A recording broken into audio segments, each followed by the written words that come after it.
So, virtual facilitation. Today's webinar, I guess it's probably worth just sort of bookmarking this to get started and just acknowledging the world that we find ourselves in today is an uncertain and sometimes quite scary place. And there's a lot happening. And we really hope that wherever you are in the world, you're staying safe and coping with an unprecedented set of circumstances as they continue to unfold. So from all of the team here at TMSDI, we're here at the end of the phone or an email if you do want someone to reach out to.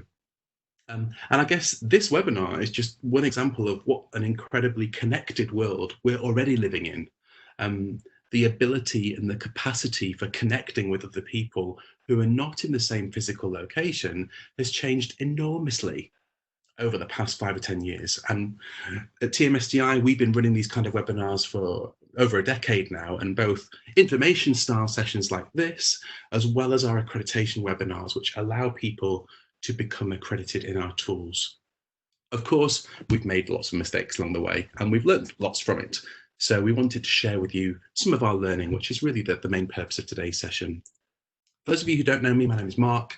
I'm the Managing Director of TMSDI, and for the past 30 years, we've been working to support HR and learning and development professionals all over the world with a suite of leading psychometrics for team and leadership development. And then as for me, although I run the business, I also operate as a practitioner.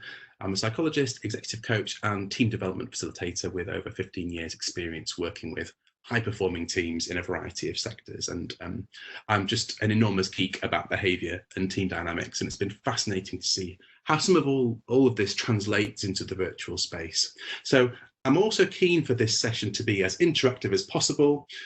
So if you have any questions, comments, ideas, or stories throughout, I'll show you how you can take part shortly.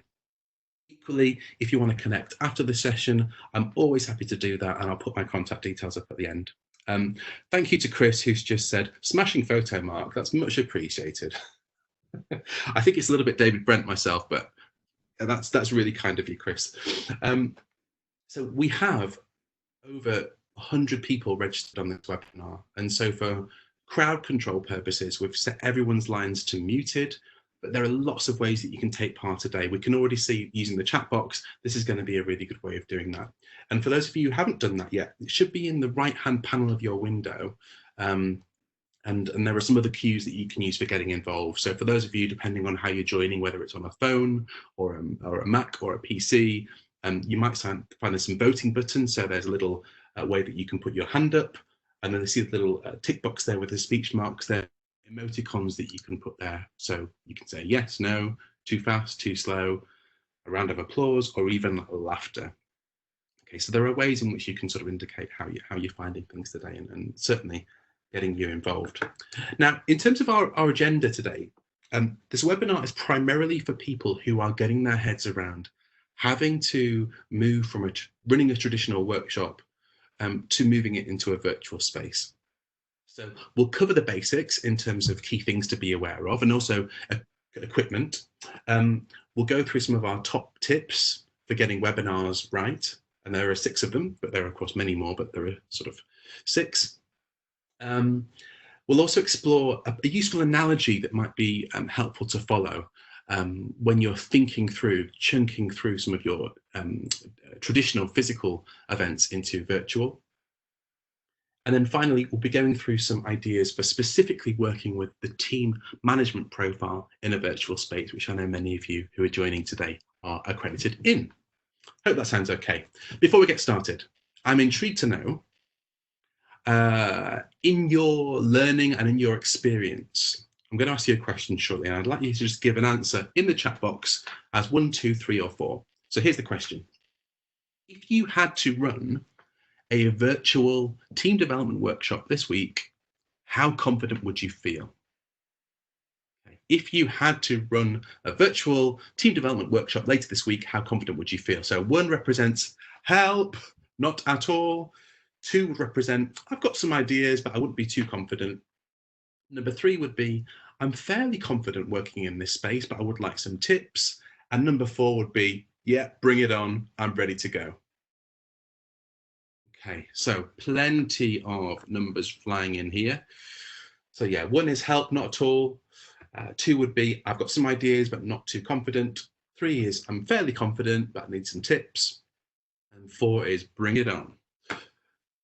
Okay, so Chris has put a 1, Paula's put a 4. Fantastic, Paula. And likewise, if you're in the 3 or 4 group, if you've got any special tips, please share them in the box too, in the chat box. That would be great to go through.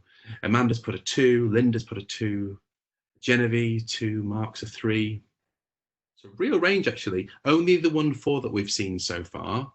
I think if we had to take a straw poll from what we're looking at so far, it's probably somewhere between the 1s and 2s. Wherever you are, that's fine. We are all adapting to this, and there is so much change going on, particularly in the world of the technology that drives these things. So our aim today is to help you level up at least one of these points by the end of the session. Okay. Brilliant. Paul has just commented here. So she's been helping folk on how to run effective virtual meetings in the last week. People are finding it really hard. I know, Paula, it is. It's a sort of thing that you would take weeks, maybe months to start adapting to and learning. And we are all being thrown into this in various levels, feet first. And yeah, that amount of adaptation and change is going to be hard. We'll do what we can though. Before we get started, I think maybe let's start at the beginning of this. And I think one of the most daunting things about switching from face-to-face to physical is that there seems like there's loads of difference. So let's flip that around. Rather than look at what's different between webinar and physical training, what is similar?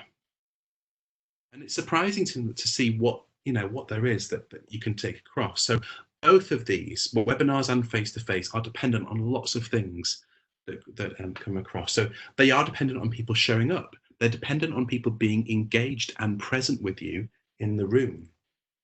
They're also dependent on people feeling psychologically safe to share things, whether it's feedback or insights. They tend to be time conscious, of course. So we've noticed sort of in our practice that we could have 1 or 2 days with a group offsite. That could be absolutely the norm 10 years ago. Nowadays, it's lucky to get 3 hours with a group. And certainly this is the case here with webinar too. They're helped along by frameworks, models, analogies. We're going to look at an analogy very shortly. And also driven by learners. So ideally, if you've got content, don't feel like you need to give loads and loads of content. They can invite people to bring things with them. And then also they're helped by visuals that are not too heavy or difficult to read. And of course, there's that old quote of tell me and I forget, teach me and I remember, involve me and I learn. All of this applies. Lots of webinars are simply an information broadcast, and you have to ask yourself, could this have been an email? Could this have been a blog? And sometimes it can. So good learning doesn't need to be constantly delivered live in a dynamic way. It's about matching the tool to the purpose. So as a challenge to anyone who's feeling nervous about this, bear that in mind. It's okay sometimes to create a space where you give learners a selection of good material and then let them take ownership of what they want to learn.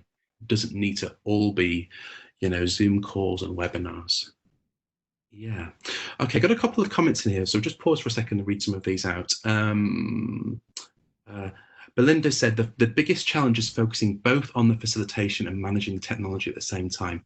I hear that, Belinda. It is. This is one of the adaptations. So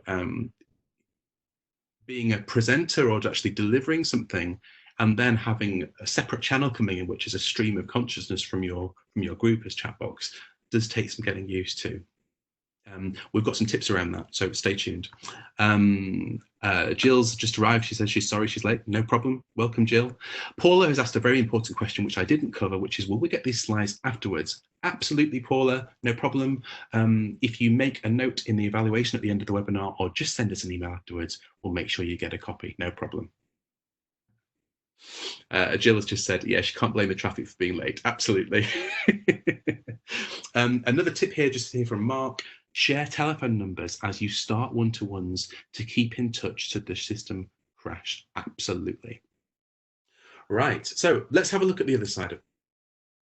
Yeah, of course, there are some similarities, but there are some differences. What are the key ones that we need to be aware of? Um, well, I think a few of you have already touched on this. Technology.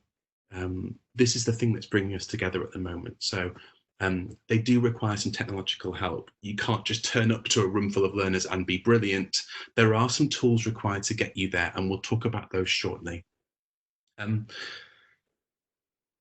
Yeah, and the nature of that is that people are prone to being more distracted. So the nature of webinars means that they're usually accessed via a device, whether it's a phone or a laptop or a tablet.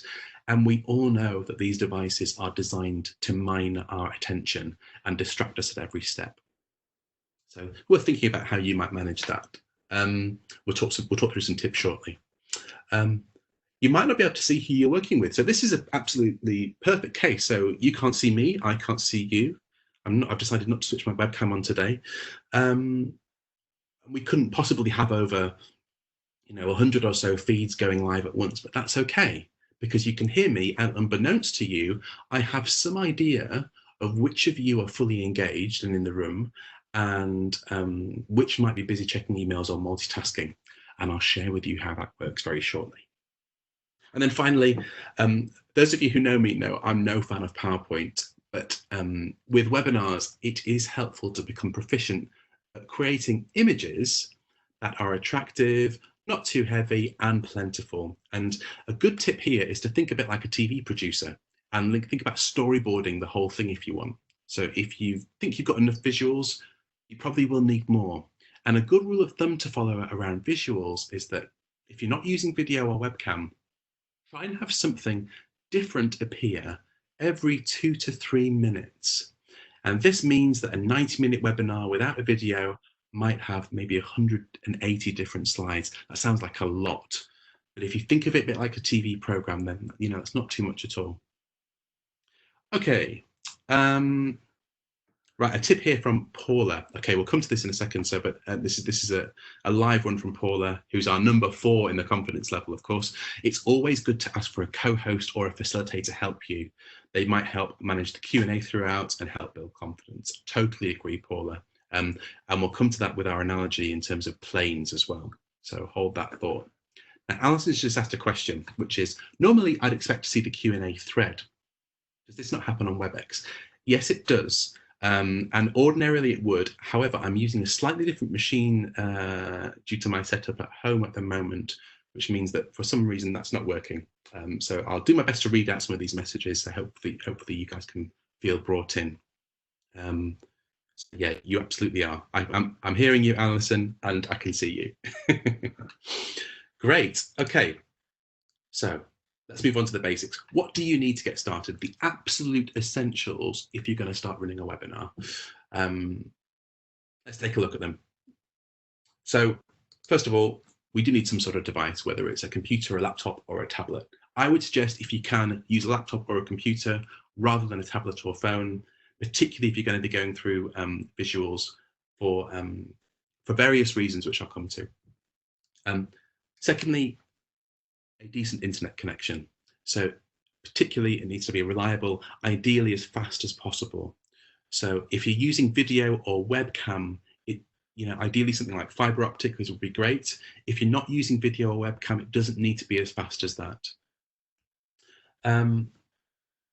Even if you're used to working off a laptop or computer with one screen, ideally it's helpful to have a second one present.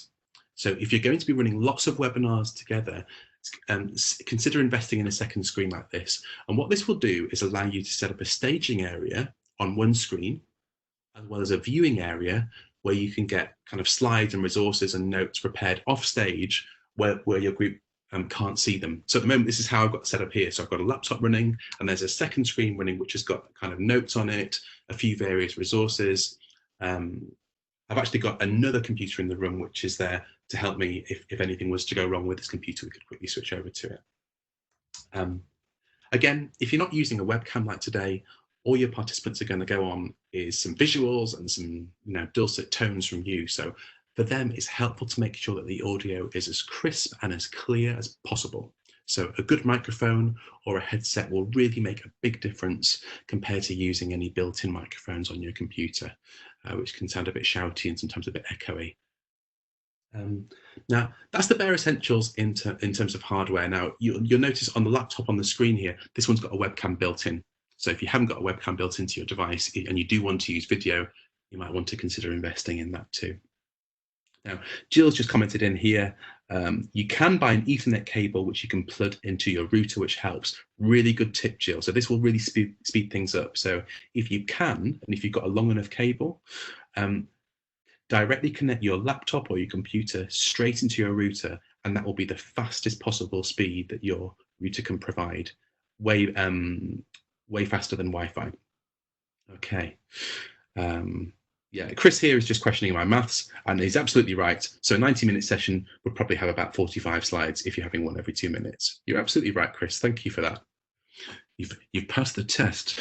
So those are the bare essentials in terms of hardware, but we also need some software to help open up a virtual training room so that other people can join in. And choosing a platform can be one of those daunting prospects, and there are many of them out there. Some of them cost a lot, or a decent amount, and there are paid-for platforms that are generally considered to be top of the class. And these are the ones I'm showing on screen now. So you've got WebEx, which we're using today. There's GoToWebinar, and we've used that in the past, and also Adobe Connect. Each of them have their merits. Each of them come with different benefits and features. And if you try them out and see which you like, a top tip is to think about them both from the perspective of the host as well as the attendees. So for example, if the experience for everybody who's joining is nice and slick, that's great. But if they involve lots of complicated downloads in order to get everything working, that might be a massive obstacle for some people.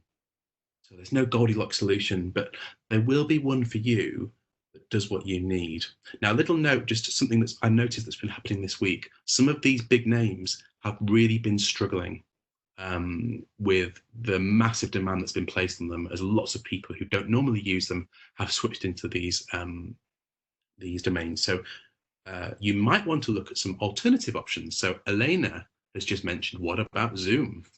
If you don't want lots of bells and whistles, there are lots of other options that allow you to experiment without having to worry about what all the buttons do. So Zoom is fast becoming one of the most popular tools in the space. And of course, good old Skype does allow you to do lots with screen sharing and virtual whiteboards, etc.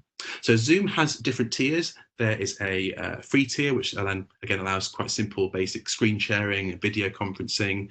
There's a paid-for tier that allows you to separate out into breakout groups.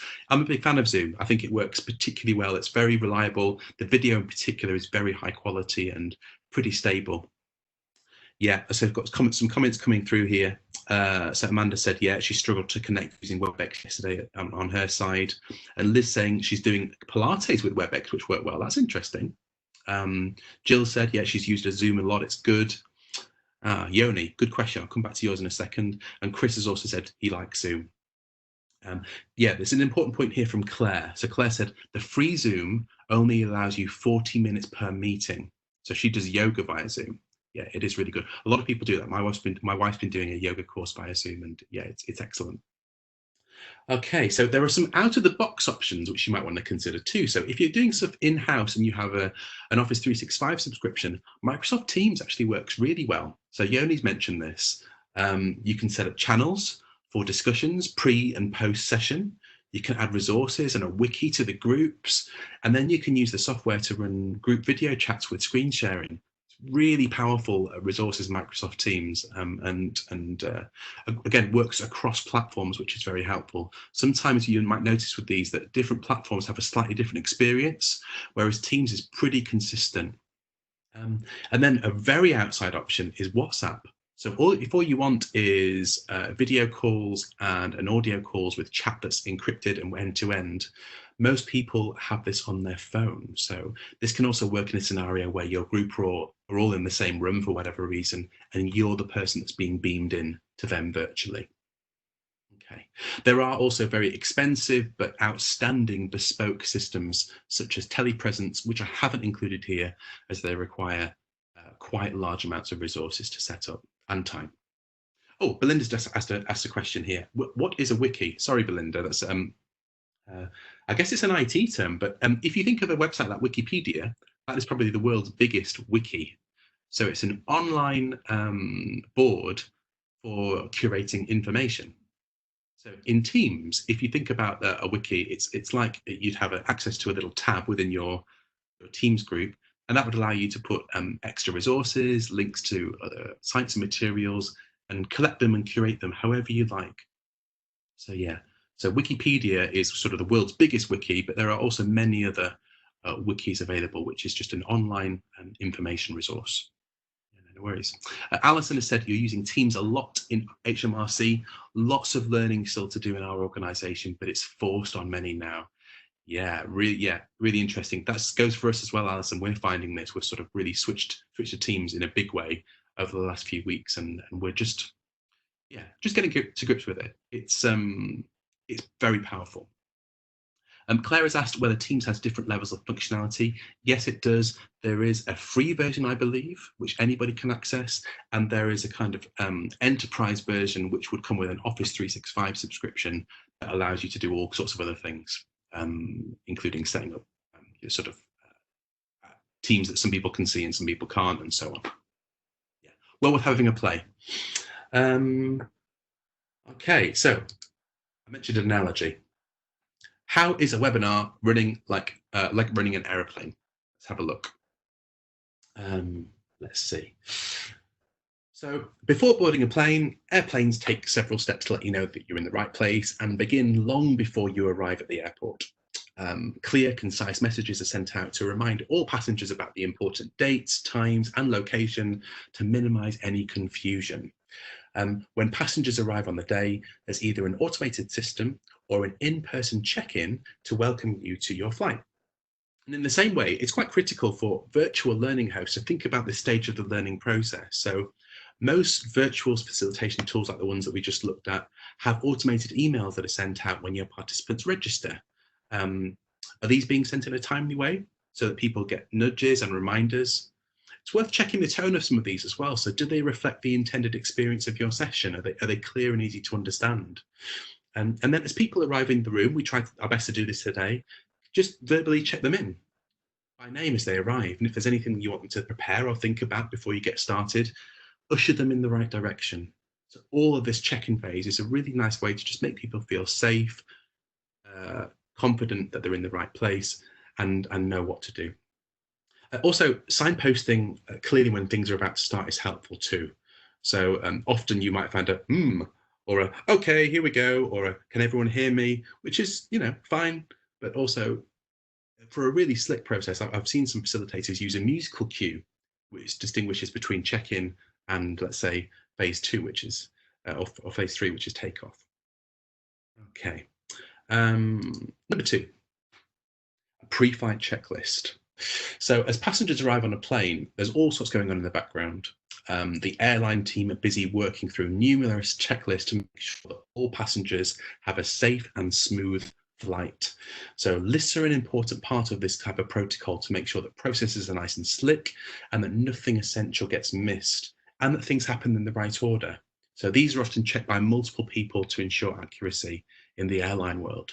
And similarly with webinars and other types of virtual learning environments, it can be helpful to prepare a kind of pre-flight checklist to work through on the day of your event to guard against the unexpected. So be cautious of facilitating long sessions by yourself and consider, I think Paula mentioned this, consider recruiting a crew to support you, like a co-pilot, technical support, just to help keeping everything ticking along. So some potential items that we have might include checking that all computer updates have been applied several hours or maybe even the day before you take off, having a backup machine powered up and ready to switch to in case anything happens mid-session, and then just running a quick test to check that your microphone and headset's working and that people are seeing what you think they should be seeing. And also, if you're doing polls or breakout rooms, we're not doing any of those today, but if you were doing them, it's good to have those set up ahead of time. They're ready to go so that you can just fire them up with a click. Okay, next up, safety announcements. So as a plane is about to take off, you've got your classic hosts where people guide them through a set of safety announcements, where the exits are, how to fasten your seatbelt, how to blow that funny little whistle, and so on. So for frequent flyers, these can be quite a dull and unsurprising part of the journey, but for a first timer, this is really essential information.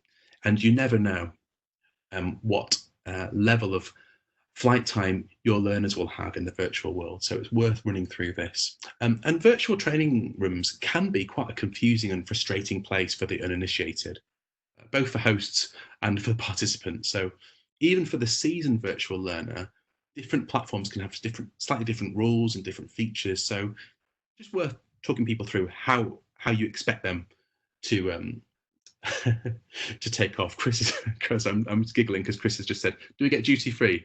Absolutely, yeah. It's all duty free, all that you like. So questions that you might want to answer ahead of time is, how do you want people to interact? What can people expect to see and hear during the course of this session? How can people offer feedback during or after the event? And then also, what are the kind of controls that people can use? How do they work? These vary from platform to platform, so it's worth just running through for people. Okay, takeoff time. The doors are closed, the plane has taxied to the runway, and the flight is ready to begin. And suddenly the engines fire up, and before you know it, you're in the sky. And most of the time, this is such a smooth process that passengers rarely even notice the series of complex steps that allow all of this to take place. The official start of webinar can be quite a make or break situation for both the hosts and the passengers. How are you going to make it as smooth as possible to let your passengers know that they've made the right decision to fly with you? So if you're the sort of facilitator who in the physical room likes quite a flexible and quite an unscripted approach, consider scripting maybe just the first 2 or 3 minutes of your session, even if then you go completely off piste and let it go where it wants to go. Doing this will have 2 positive effects. Firstly, it will leave you feeling confident as a presenter, knowing what's about to come next without having to wonder what to say or ask. And then also it will give your participants confidence that you're in control without lots of ums, ahs, and okay, let me just get that screen up and so on. Another tip is to consider recording a dummy run, a bit like a flight simulator if you like, and then listening back to the first section of your virtual learning event. Just notice what goes on. Notice and capture the things that work well, which you can repeat in the real thing. And then equally notice the things that don't work well so that you can try and avoid them the next time round. So I remember hearing myself for the first time presenting virtually, and I was really struck by how noticeable and numerous my use of kind of conversational fillers like right, and okay were. And when you're in audio only like this, these really stand out, and I really try and work hard to try and minimize them without sounding too robotic. So hopefully that's coming across. And hey, occasionally things won't go to plan on takeoff. Your passengers might be late. Your presentation slides might be in the wrong order. Or worst case scenario, your internet connection might die. So practice and plan for what you can control so that you can avoid panic in the heat of the moment. And as an example of this, we ran this very webinar last Tuesday, and maybe 2 minutes before we were about to kick off, WebEx's audio died across the world. So we had to quickly figure out how we were going to do it. And we followed the advice that Mark, who was from Germany, was talking about earlier on. We switched everybody onto phone as much as we could, and that worked fine. So there was a phone option where you could actually pick up your mobile and actually speak to everybody, and they could call in and hear you without using their headsets or the built-in computer audio. But again, we had no idea that would happen, and it was just in the moment we had to switch over. So yeah, again, a lot of these things you can't plan for, but do your best to try and think through. Gail's just said, love the idea of practicing. I'm running a session next week and we'll definitely do this first. Absolutely. Yeah. Oh, and Alison just replied to Chris's comment about duty free. So do we get duty free? Alison has said, yeah, but only after takeoff. That's my J job to kicking in. Yeah, absolutely right. Yeah, we can enjoy it after we take off. Which brings us to in-flight entertainment. So your passengers are in their seats, you've taken off smoothly, and hopefully engaged by everything they've seen and heard so far. Now, it's time to keep them there. So for short flights, a little snack or a drink can help keep everyone refreshed, and for long-haul journeys, a varied selection of films, TV box sets, and music is available to then enable passengers to entertain themselves and avoid boredom. So we've all sat in on those kind of webinars, which are a bit dull and invite distraction. And you might find that there's a balance to be achieved between your content and then inviting people to input their own. This will very much depend on the context of your virtual learning session, but I'd suggest it's highly unlikely that your content should be taking up 100% of the airspace. If you think it should, do everybody a favor and record a video, record a screencast. You'll save everyone a lot of time. And then at the end of the scale, running a live poll or a Q&A every 2 or 3 minutes can be really overwhelming and just slow everything down, and might potentially create a list of questions that you can never answer in the time you've got together. So there's a level of equilibrium to be achieved, and variety is helpful. So become familiar with the tools at your disposal so that you can select them when necessary. So we're using lots of live chat today as our prime level of interaction, but there's lots of other things that you can try. So polls work really nicely. Breakout groups, you can do live interactive whiteboards that people can scribble on and type on. And video feeds, you don't have to have them on all the time. You can switch them on at different points during the session. That can work really well. So equally, is there anything physical or tactile that you can have people working with or on to avoid, being consumed by a screen? A top tip as well, there's lots of this happening at the moment. Attend other people's sessions to keep your toolkit fresh, whether it's questions or different techniques that people use. So one that I picked up a little while ago was just printing off a slide that's full of emojis, switching everybody's pens on, and then getting people to just annotate how they were feeling today and just talking through that, which of them they most closely resembled. And again, this is quite a sort of lo-fi way of doing it, rather than doing a poll or getting people using the sort of the emojis that are built into this section. Just getting people drawing on the screen, it's surprisingly easy to do, and something like this can work really well. So just a subsection of Inflight, flying in the fog. So earlier I talked about how you can see people when you can't actually see them. Here's a little insider tip. So most of the paid webinar platforms we looked at have a built-in facility that monitors attention. So it's not an exact science, it can't see you, it can't know what you're doing exactly, it doesn't tap into your webcam or anything.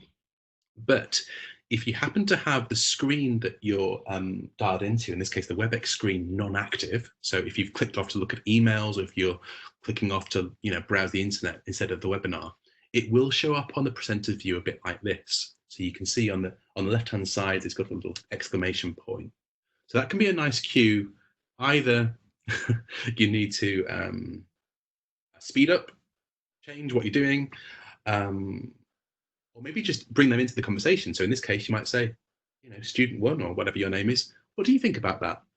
And invite them in to have a conversation to see if they can just invite them back to the space. A little the same as you would do in the physical world, of course. Just re-engage them. The GoToWebinar screen does this slightly differently. So you can see on the right-hand side, you've got a little yellow triangle next to some of those names. Again, that's the indication in that platform that they're not quite with you. So yeah, that can work. Karen has said she's frantically checking her hair now. Don't worry, I can't see you. Promise. Absolutely promise. So yeah, this is the sort of the idea that you can fly in the fog, even if you can't see people. You can use your instruments to navigate what's going on. Elena has said, can I see your attentiveness now? Absolutely. So I can scroll through the list of attendees, and there's a little exclamation mark next to anybody who's not quite with us. Now that doesn't mean that they're not there. So this is a little sort of subtle piece around this. It might mean they've actually got 2 windows open at the same time. So they could be very much with you, looking at the screen, but if the screen, in this case, the WebEx screen isn't active, if they haven't clicked into it, it will show up as an exclamation mark. So it's an indication, not a certainty. Okie dokie. Next up, landing. So the journey is finished. It's been a safe flight. Passengers are feeling nourished with snacks and drinks and appropriately entertained. And now for the finale. So statistically, on a plane, this is the most likely time for something unexpected to happen. And the end of the webinar is a great opportunity to re-engage and revisit the highlights of the session, a space to recap, to ask questions and answer them, share reflections before everyone goes their separate ways. And it's also an equally useful time to thank people for joining you and maybe consider using some of that loyalty or the loyalty points towards a future event. So it might be worth thinking ahead of time. What is the last thing you want people to be thinking, feeling, or doing as their final impression of this piece of learning? Have you made any calls to action clear? Do you want to encourage people to fly with you again? Is there an opportunity to showcase a benefit of upcoming events that they might be interested in? So again, if you're the sort of facilitator who likes to go with the flow and just do things quite organically, no problem. But again, consider scripting just the final few minutes of your event so that you can ensure nothing gets missed and all the bases that you want to touch on are covered. Okay. Now I'm just going to jump back a second because there was a few questions coming in as we were going through the airplane analogy around a few of the platforms. So Naomi, thank you Naomi for this one. Do you have any thoughts on Google Hangouts? I'd be interested to see if anybody else on the line does. I think Google Hangouts was very popular some years ago. I'm not entirely sure how many people use it now, typically because it goes through their, it needs a Google account in order to access it, and some people are uncomfortable maybe giving them their personal email or their personal Google address. But it can be really helpful. It works in a similar way to something like Zoom, where you've got people in a room, you can have filters running so people can look like wizards and have birds flying around their heads, and it's quite fun. And you can share resources and documents together as well. So yeah, it's probably within the sort of Zoom, Skype, Teams territory, I would say. Linda has just said also, we ran a board meeting last week using Teams. Wow, wonderful. Which worked very well. Not a webinar, but we did share documents. Yeah, brilliant. That's really good to hear, Linda. Yeah. Yeah. Gail has said they use Google Hangouts internally. It's okay, but with limited functionality. Okay, hopefully that helps with your question, Naomi. Okay, so we mentioned some top tips. We've covered some of them, but let's go over. These will be certainly my top 6 tips if you're just getting started in this space. Number 1, absolutely. Practice, practice, practice. It can be painful, and it can be very painful to listen to your voice back again. I find that a very painful experience listening back to recordings of my voice. But it will help. It will help refine and revise your approach and the language that you use and the tone you want to strike. Number 2, we've touched on this as well.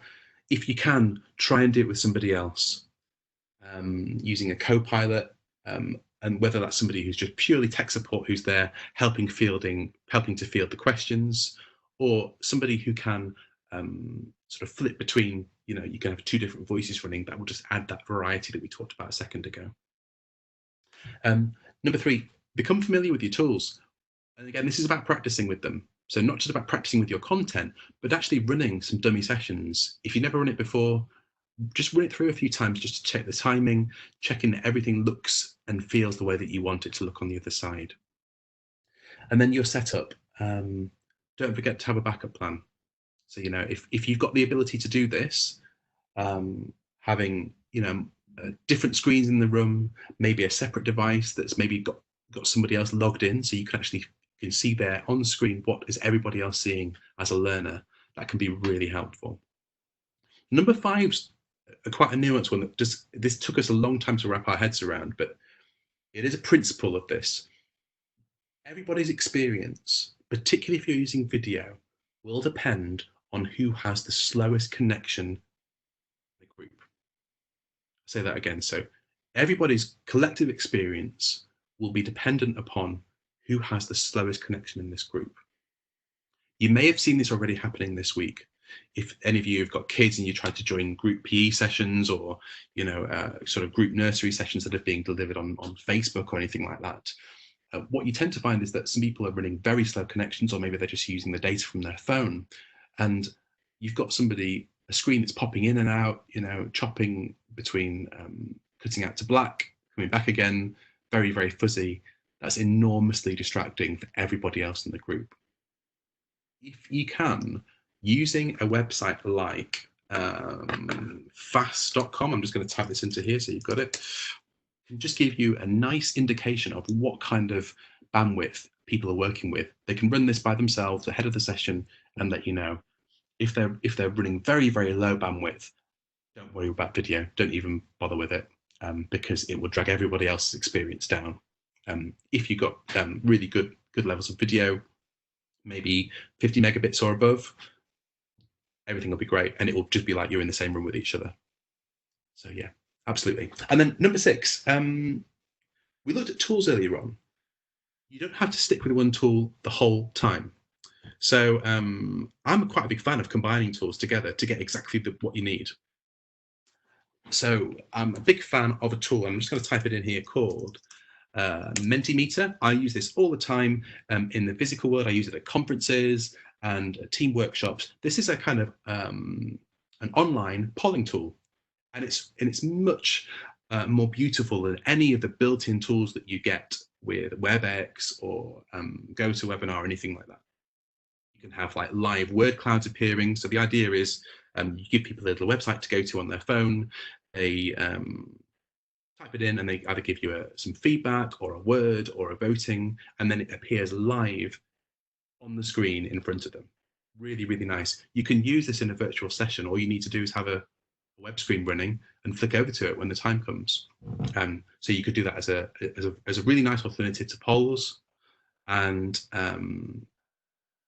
you could, again, you can build things like word cloud. You can have live Q&A where you've got scrolling Q&A running on the screen. Really neat. I highly recommend that. And there's a free version that works beautifully. Chris has said, is this superior to Poll Everywhere? Yeah, I'd say it's probably about on par with Poll Everywhere. Again, it depends on what you want your learners to achieve and how you want the experience to feel. Another tool which is particularly helpful is something like Wakelet. Again, I'm typing that in there for the chat. So Wakelet is an online curation tool that allows you to create a sort of a website from scratch that's got any resources on it that you want to share. So you've got, you can add tweets to it, you can add videos from YouTube or TED.com, you can add PDFs and resources, you can type text. So totally free resource and really nice to do. So other people can contribute to it as well. So if you want to add some, let's say you're running a session on communication or leadership, you might want to add some things in, pre or post that say this supports all the learning that we'll be going through today, maybe some studies or some video examples or some podcasts, for example. And then other people can then say, oh, right, I've got some great resources around this, and I will add this to the Wakelet as well for this group. So yeah, wakelet.com, I would definitely recommend checking that out. Totally free resource and an absolute cinch to use. Okay. So yeah, Linda, I'm guessing, was just saying, what was this called? Yeah, the tool I was referring to is called Mentimeter.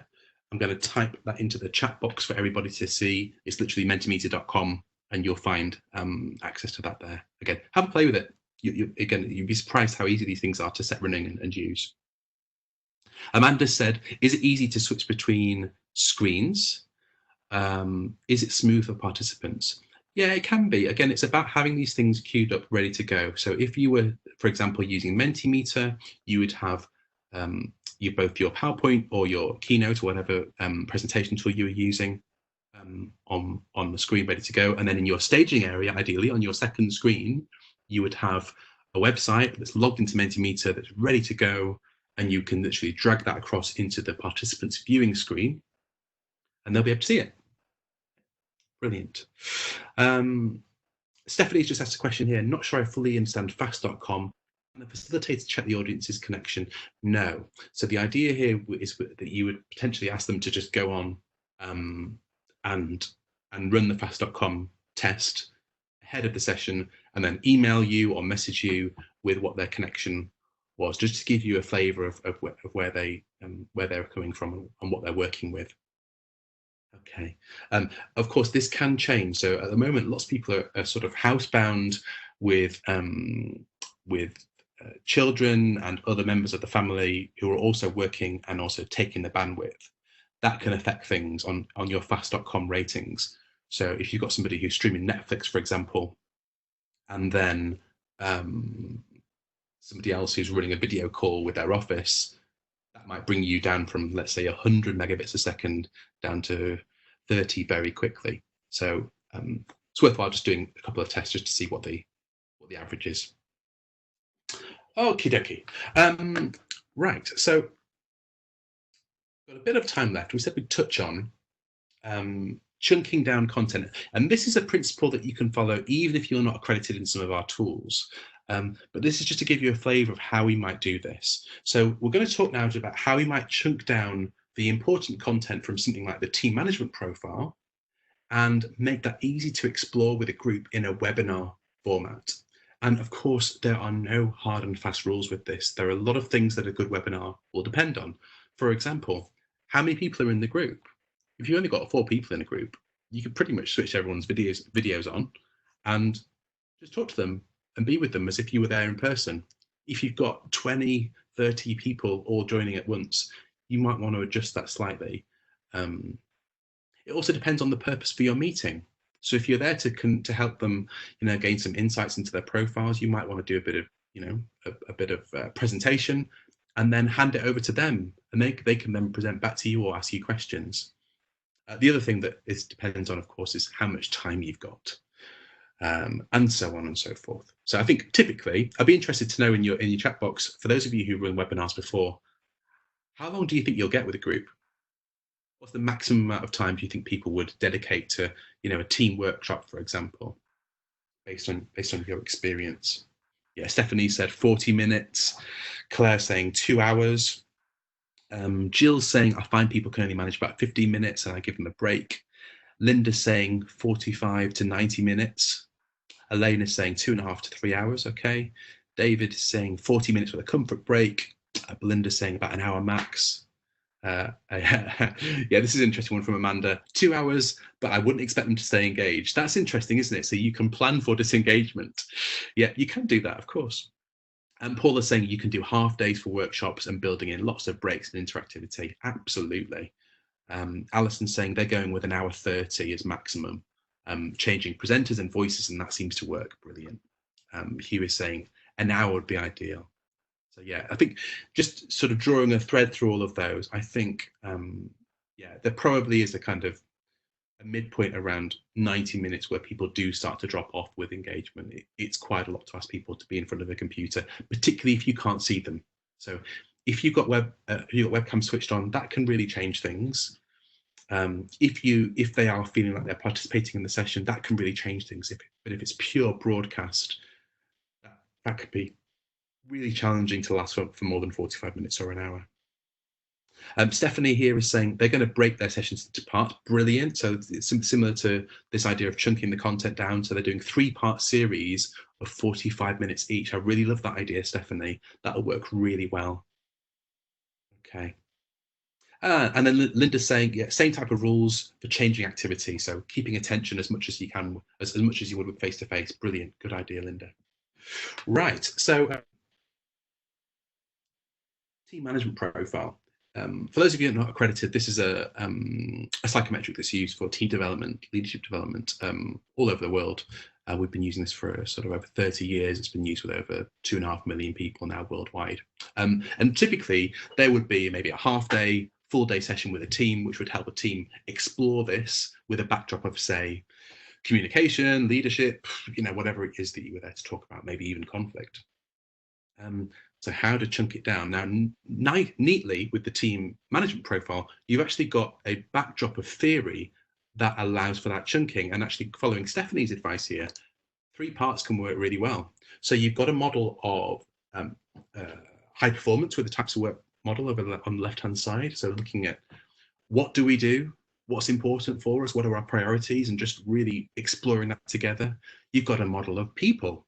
In the middle, we're looking at preference and behavior at work, and we can look at lots of different dimensions and spectrums of that, and how they can play out with us, particularly in the virtual space. You might want to explore, for example, how things like extroversion and introversion play out when you can't see people.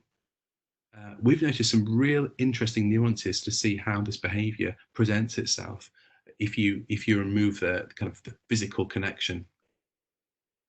And then, of course, on the right hand side, there's the fully fledged team management wheel, which combines the two. So combines what you prefer to do with how you prefer to work within a team with various team role preferences. Now, this presents a really nice way to chunk things down. So I'm going to just go through two sample sessions and just ideas of chunking this down. Okay, so let's imagine you have a session where the intended outcome is to enhance linking across a team. So this is about coordinating and integrating lots of different people and different tasks. And for those of you who need a refresher, this is about a set of skills that everybody in the team deploys in order to do that. And we think this would suit a really nice 60-minute session. And in terms of chunking it down, there's a bit of pre-work to do. I think this will really help. So first of all, getting people their profiles ahead of time, and also having maybe some guided reading around their personal discovery workbooks.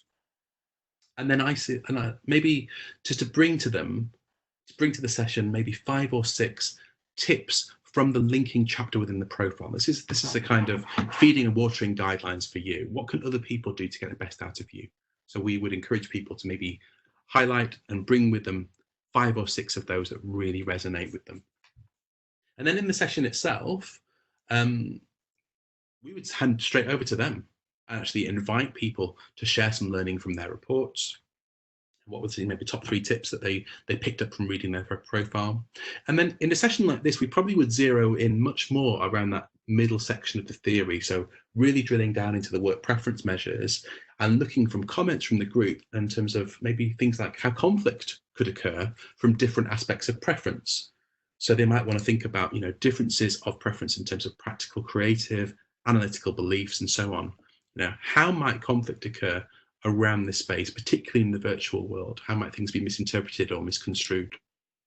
And then finally, again, really inviting them in as much as possible, giving them a 3 to 5 minute slot where they would showcase their personal linking tips to the rest of the group. Again, obviously, this depends on your group size, depends on how long you've got with them. But we think, with a average group size, maybe 8 to 10 people, this would work really nicely as a 60-minute session. And again, they would come away with some really meaningful learning around what they could do differently in order to get the best from each other. Okay, so there's one idea. A second idea was, I guess, is a more traditional sort of team dynamics session, sort of exploring team dynamics as a group. And we think this is probably more close to like a 90-minute session. And then again, there's a bit of pre-work to be done. So reading profiles ahead of time, maybe preparing some of the questions in the personal discovery workbooks. There's some really good prompts in there that people can work with. And then in the session, maybe a bit more tutor-led activity. So maybe a bit of welcome and an introduction to the theory and setting objectives for the session. Maybe then going through some levels of the types of work, talking about them quickly, but then handing over to the group to say, to what extent do each of these present themselves in our work right now? So we were facilitating a session early this week, and this was around sort of looking at change management and the types of work on the left-hand side. So where are we at the moment? Where is everyone being forced into at the moment versus where should we be? What things have we had to miss in order to get everybody up to speed with virtual working? Likewise, going into the work preference measures too. Elena has said, has anyone tried to do a lineup exercise virtually? I like that idea, Elena. Now you've got a help in the form of the dynamic team map. So even though you couldn't sort of physically line everybody up, what you could do is use some of the visuals from the team map to showcase everybody by name. I've got that visual on the screen right now, but of course you can pick any scale and have everybody lined up by name with the colors of their team management profile, major role highlighted. That can be a really nice way of adapting that beautiful lineup exercise into the virtual world. So the idea here would be, you'd show them their data and then invite the same comments, go through the similar questions and prompts that you would if you were with them face to face. And then likewise, finally going into a picture of the team dynamic. So handing over the data with the team management wheel and getting them to sort of explore and expand on some of this data. So going to the team app and saying, here you go, here's some data for you. What do you think about this? What are we seeing here? What strengths can we see? What areas for development might there be? And how could we address them? So loads in here. Now, this is where something like the virtual space, you suddenly get an advantage here over the physical space. So with the dynamic team map, for those of you who played with this, you'll know that you can interact with this live on the website. So similar to using something like Mentimeter, you might have the dynamic team map ready and queued up off stage. And then when the time comes, you could show them this and then invite them to go where they want to go. So if there's some particular spaces they want to explore, you follow their lead. Do they want to explore the types of work? Do they want to explore the related roles? You can show that to them live on the screen, and they can interact with the data themselves to get down to some really useful insights. Brilliant. And then I guess ideally we'd also give some post-session work too. So it doesn't need to be purely contained to the session. So what you could do is, having seen some of that, go away and create a kind of virtual team guide as to what do we want to do in terms of working with each other in this new reality that we find ourselves in. What things do we need to be aware of? What things might we potentially miss out on, and so on. Okay. So there's some very generic session designs there, and we've got some more that we can share with you sort of later on in this month, and I'll talk more about those in a second. Right. For those of you who were kind of in the 3s or 4s earlier on, some other tools that you might want to bring in. Social media can be really helpful. So using this in tandem with a webinar can be good. So things like Twitter, you can have a hashtag for your event and get people sort of tweeting along, create a bit of buzz about your session. That can be really helpful. You can also take questions via Twitter, which works nicely. Breakout rooms.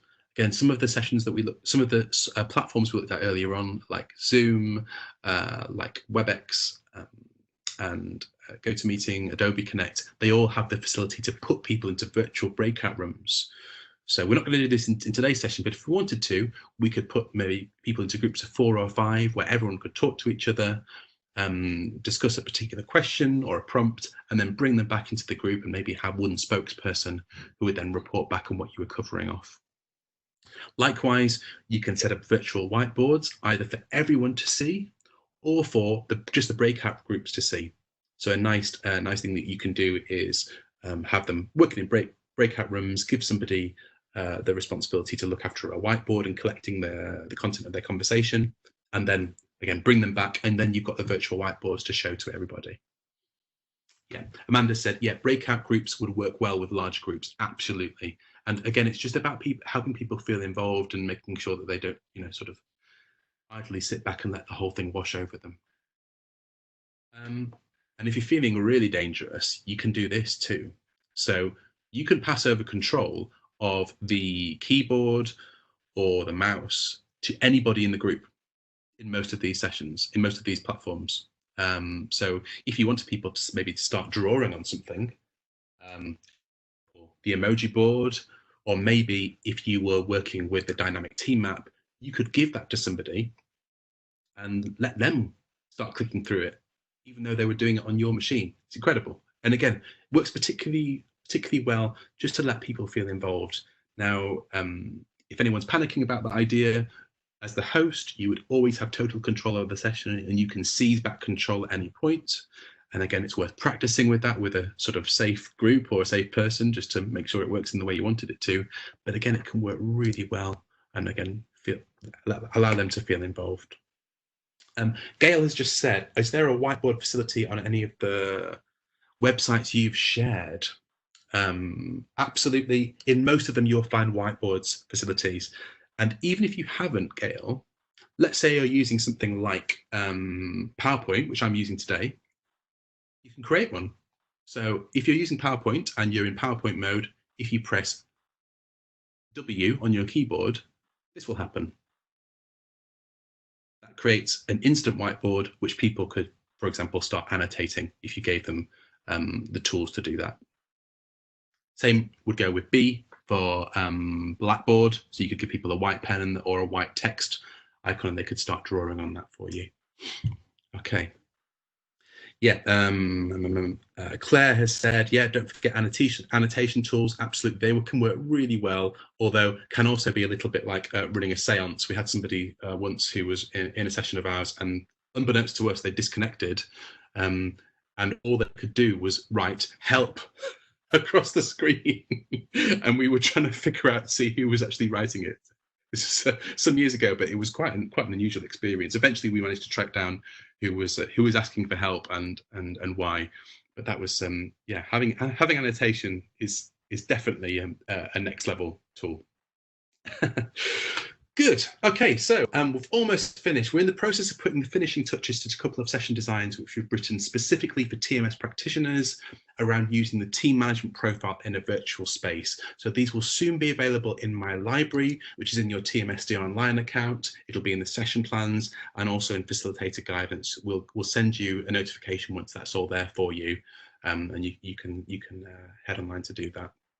Something else which we were in the process of putting together for anybody who's kind of a little stuck in this space is the idea of virtual venue hire. So if you are, I don't know, let's say a little nervous about this and just needing to create a space to bring people into, and you don't have the ability to get a platform ready, we can help. So for a small fee, you can hire or rent a 90-minute space in one of our own rooms using WebEx, and a member of our team will be there to open the room up for you, welcome everyone in, and then hand over to you as you do what you do best. So if you're interested in finding out more about that, just let us know in the evaluation at the end of this webinar. Okay, so we're just about at the hour. How's about that for timing? People think I don't have a structured preference, but I think I can. I think I sometimes can. I can tap into it when I need to.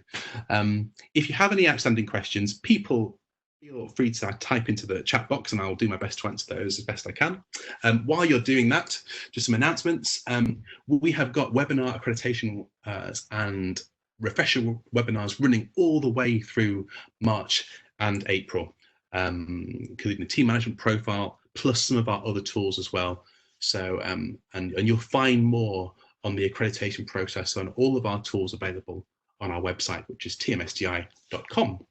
And if you have any questions that you want to jump on after the session, the best way to get in touch with our team is either via our website or via the email address on the screen, development@tmsdi.com.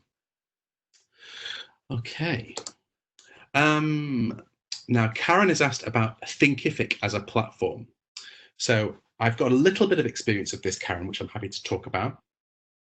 Before we get into that, just a couple of extra messages. We've got some lovely messages coming through. Alison has said, excellent, thank you. Helga, good to hear from you, Helga, over in Norway. Thank you very much, really useful. And Liz has said she's really learned a lot from this. Many thanks. Thank you, Liz. I'm really glad.